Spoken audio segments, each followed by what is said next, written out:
여기 앉아서 제 인생의 이 지점에 이르게 된 여정을 되돌아보니 지난 몇 년 동안 제 관점이 얼마나 많이 변했는지 놀랍습니다.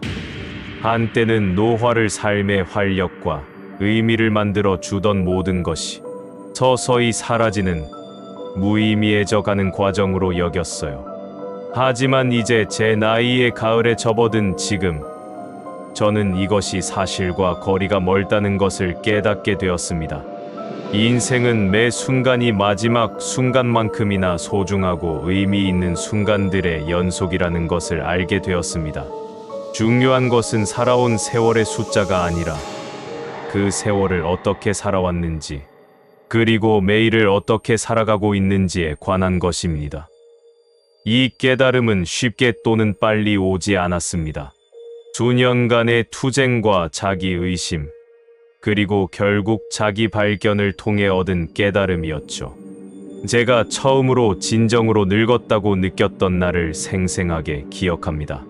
제 60번째 생일이었는데 가족과 친구들에게 둘러싸인 채 케이크에 촛불을 끄고 있는데 갑자기 압도적인 공포감에 휩싸였습니다. 세월은 어디로 간 걸까요? 나는 무엇을 성취한 걸까? 이것이 종말의 시작이었을까? 그날 밤 손님이 떠나고 집안이 조용해진 저는 서재에 홀로 앉아 위스키 한 잔을 손에 들고 앞으로의 길을 생각했습니다. 짧고 영감이 떠오르지 않았고 솔직히 조금 두렵기도 했습니다. 하지만 그 위기의 순간은 전환점이 되었습니다. 그 후 며칠과 몇 주 동안 저는 노화에 대한 저의 가정과 그것이 제 삶에 어떤 의미가 있는지 의문을 갖기 시작했습니다.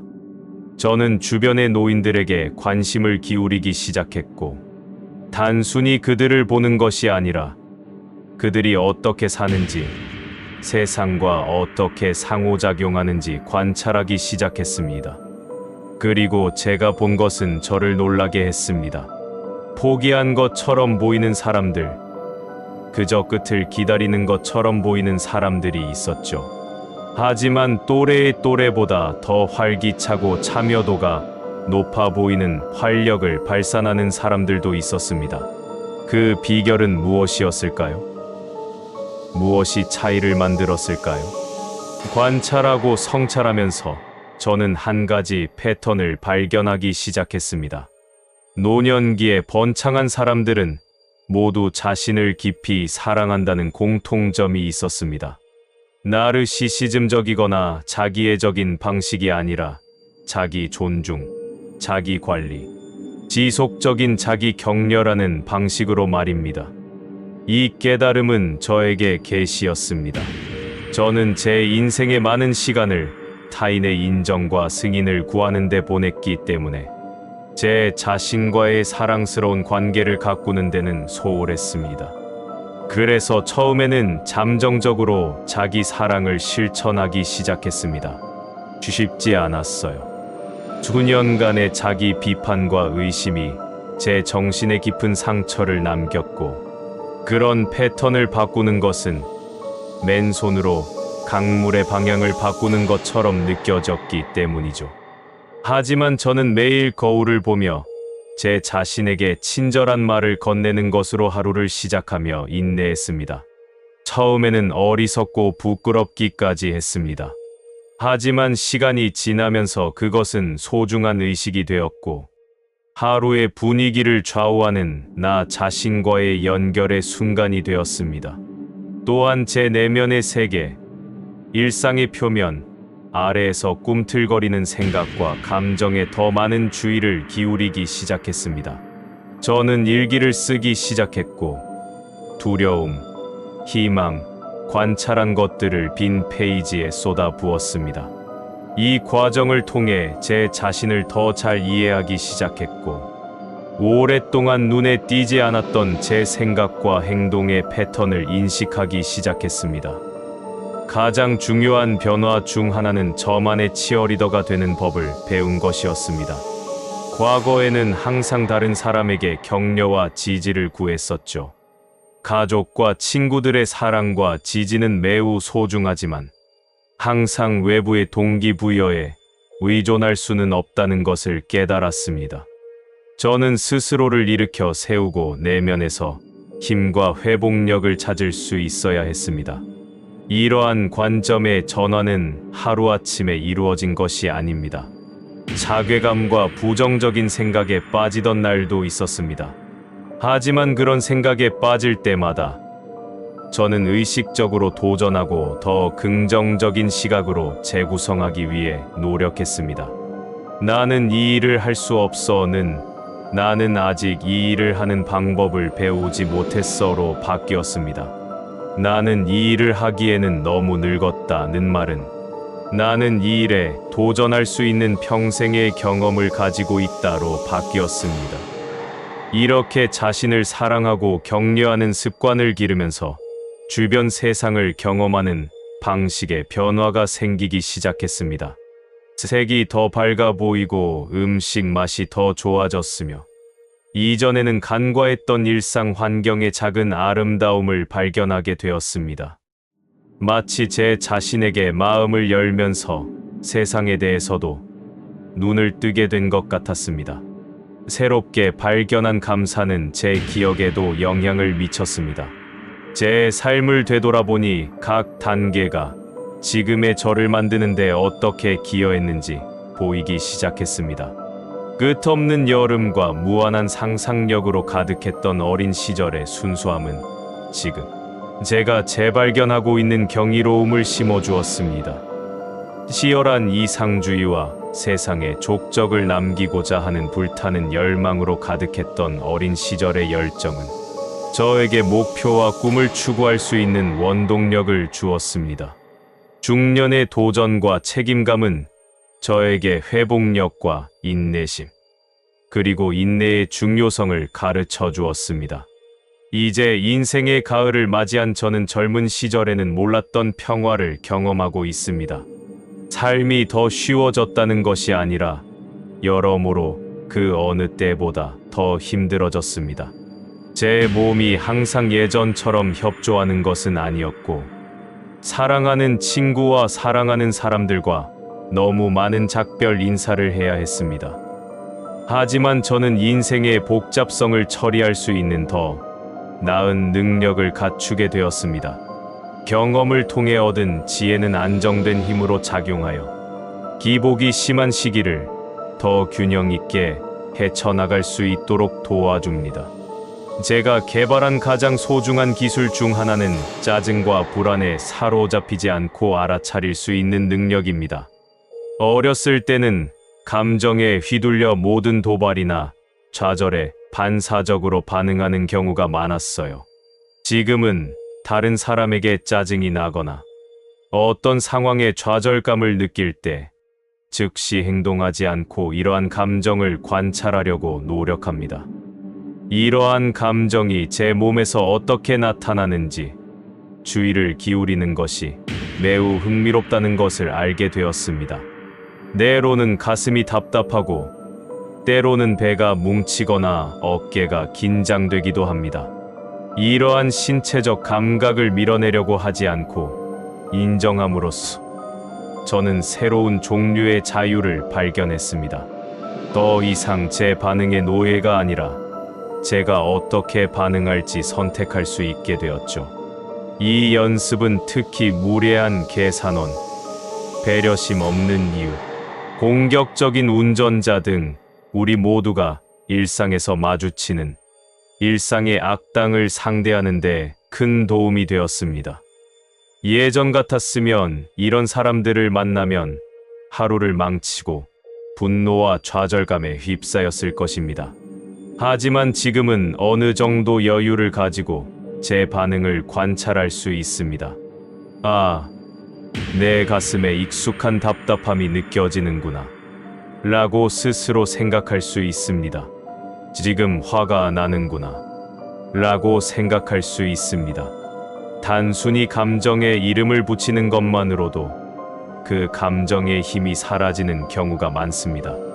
물론 그렇다고 해서 제가 모든 짜증에 면역이 된 성인이 된 것은 아닙니다.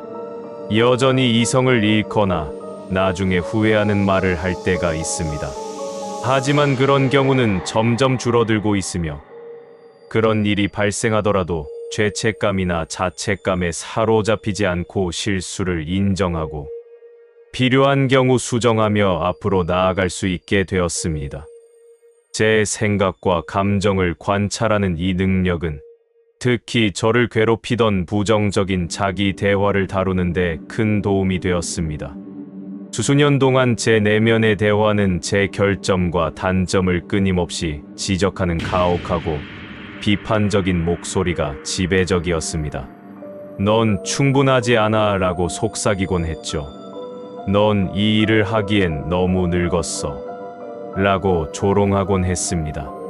내가 무슨 자격으로 그 나이에 새로운 것을 시도해?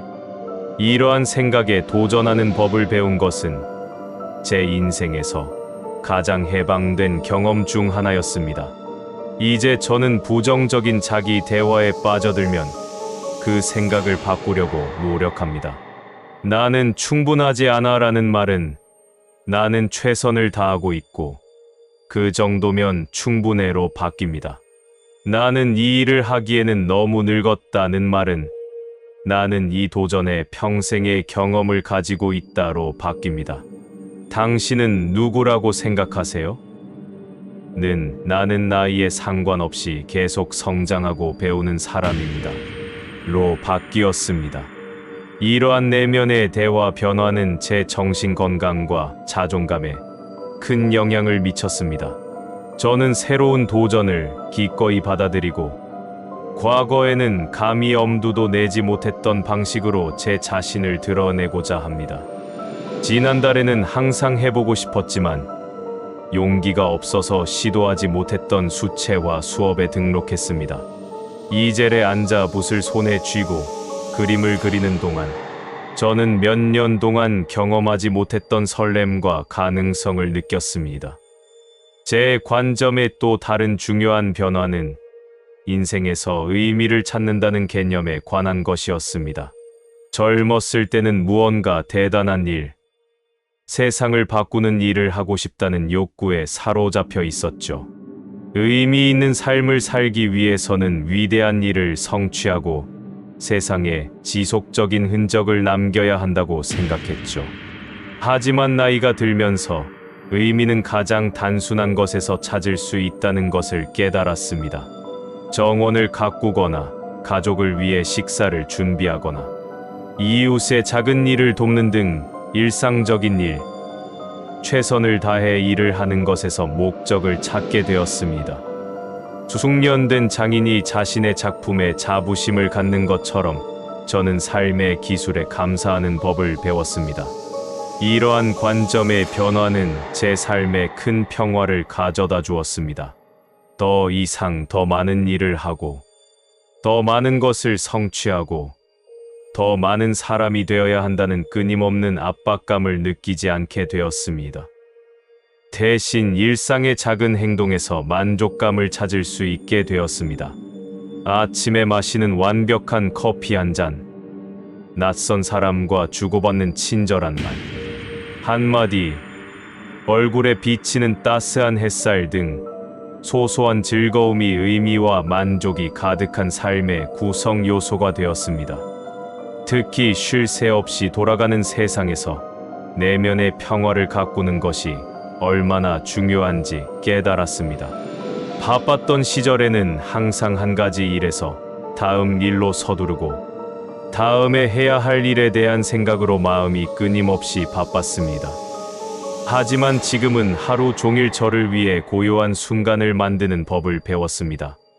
때로는 신호등에서 기다리는 동안 심호흡을 하는 것처럼 간단한 방법으로 잠시 멈춰서 제 자신을 집중할 수 있는 기회로 삼기도 합니다.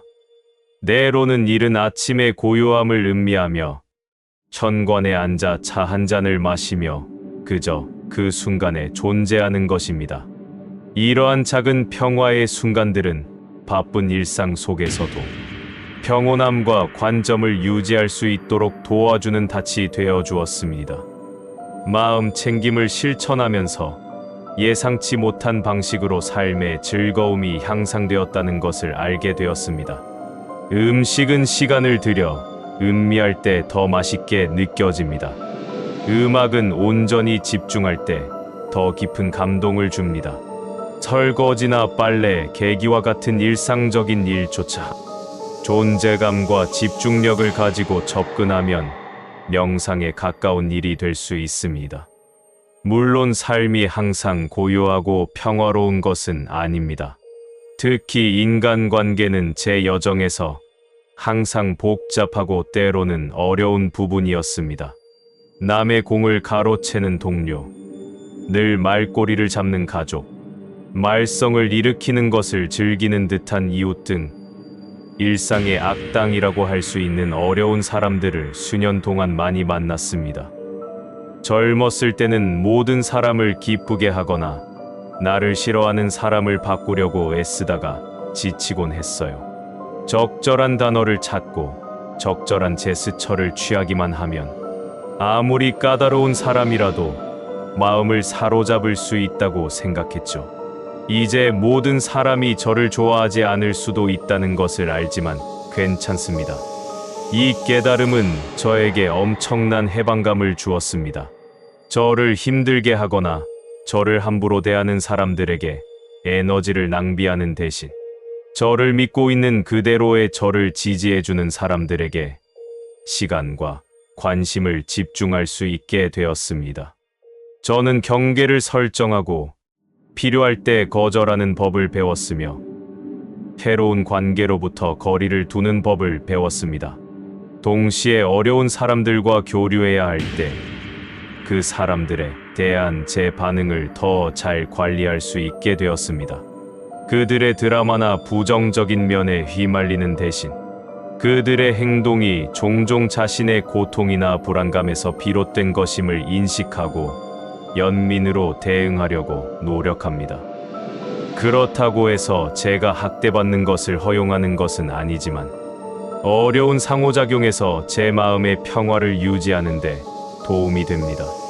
관계에 대한 이러한 접근 방식은 제가 진정성에 대해 배운 더 넓은 교훈과도 연결됩니다. 오랫동안 저는 다른 사람들이 저에게 바라는 모습, 즉 항상 친절하고 항상 동의하며 결코 흔들리지 않는 사람이 되려고 노력했습니다. 이것이 호감을 얻고 인정받는 비결이라고 생각했죠. 하지만 진정한 진정성이란 때로는 거절하고, 때로는 동의하지 않는다고 표현하고, 때로는 주변 사람들의 마음에 들지 않더라도 내 신념을 굳건히 지키는 것임을 알게 되었습니다. 진정성 있게 사는 것이 항상 쉬운 일은 아니었습니다. 제 자신에게 충실하다는 것이 다른 사람들을 실망시키거나 비판에 직면하는 것을 의미할 때도 있었습니다. 하지만 저는 다른 사람들과 제 자신으로부터 얻은 존경이 일시적인 불편함보다 훨씬 더 크다는 것을 알게 되었습니다. 사람들이 항상 제 의견에 동의하지는 않더라도 제 입장을 이해해 주니까요. 그리고 더 이상 다른 사람의 기대에 맞추기 위해 제 자신을 왜곡할 필요가 없다는 점에서 큰 자유로움을 느낍니다.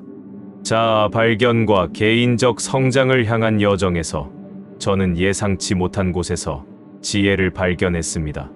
젊었을 때 읽었지만 제대로 이해하지 못했던 노자나 마르쿠스, 아우렐리우스와 같은 철학자들의 말이 노년에 이르러 새로운 의미를 갖게 되었습니다.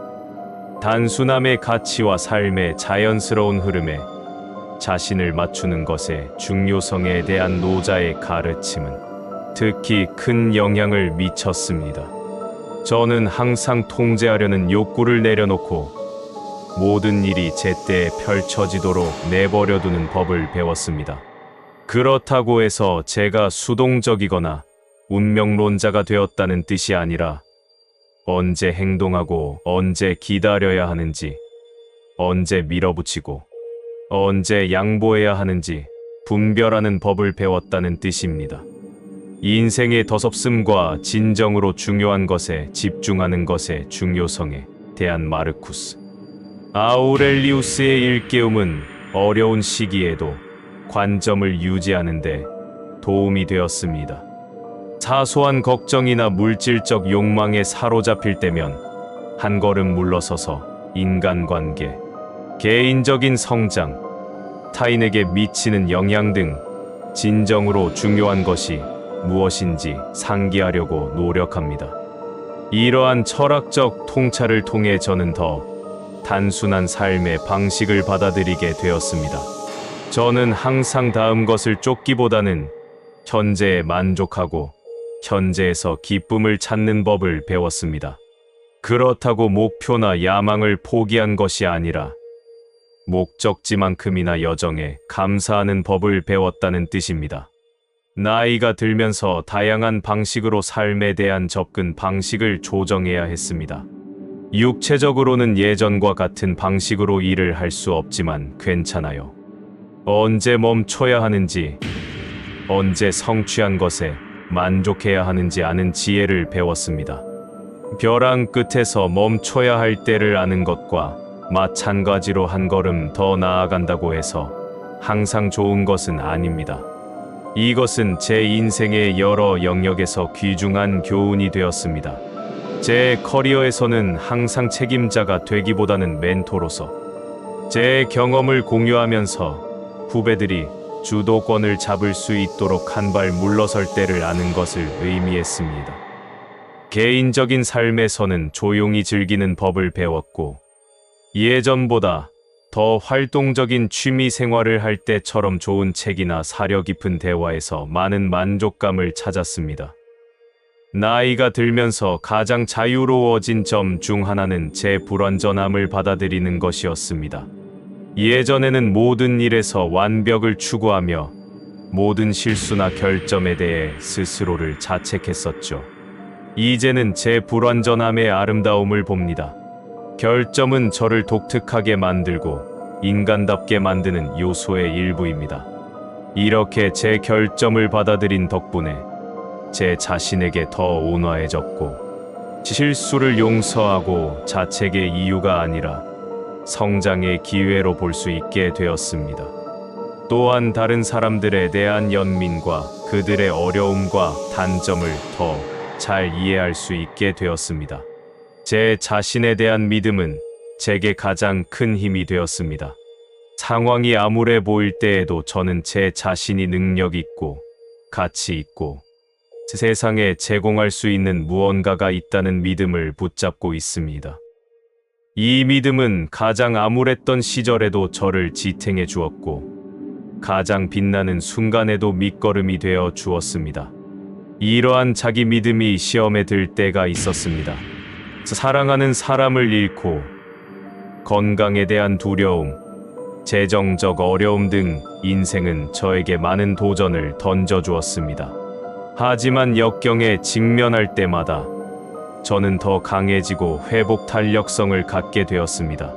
저는 제가 생각했던 것보다 더 많은 것을 감당할 수 있다는 것을 배웠고 이러한 지식은 저에게 깊은 내적 안정감을 주었습니다. 또한 모든 사람에게 저를 설명해야 할 필요성을 내려놓는 법을 배웠습니다. 사람들이 저를 오해하거나 부당하게 비난할 때 더 이상 그들의 마음을 바꾸려고 애쓰지 않게 되었습니다.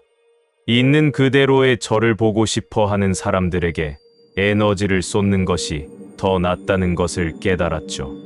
그렇다고 해서 다른 사람의 의견에 무관심해지거나 피드백에 폐쇄적이 된 것은 아닙니다.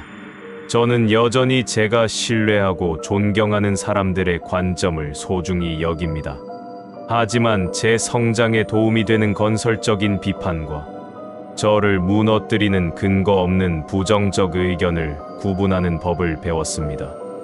누구의 의견에 귀 기울일지 더 신중하게 선택하게 되었습니다.